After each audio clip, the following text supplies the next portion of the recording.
राज्य निवडणूक आयोगाच्या निर्देशानुसार राज्यात 2 डिसेंबरला नगर परिषद नगरपंचायतीच्या निवडणुका संपन्न झाल्या।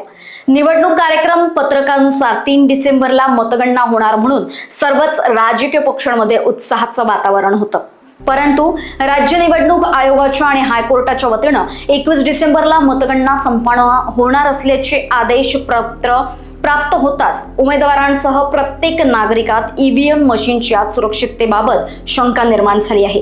तब्बल 18 दिवस ईव्हीएम मशीन प्रशासनाच्या देखरेखीखाली राहणार असल्यानं सुरक्षेच्या दृष्टीनं काय उपाययोजना केली यावर चर्चा करण्यासाठी बुधवारी बसपाचे शिष्टमंडळ वाडी उपमुख्याधिकारी गौरव गाडगे यांना भेटून चर्चा केली। दरम्यान प्रस्तुत विषयाचे महत्त्व पटवून देताना ईव्हीएम मशीनच्या सुरक्षेबाबत अधिकचे सीसीटीव्ही कॅमेरे आणि पोलीस यंत्रणा वाढवण्याची मागणी यावेळी त्यांनी केली। लोकवाहिनी न्यूज करिता ब्युरो रिपोर्ट वाडी नागपूर।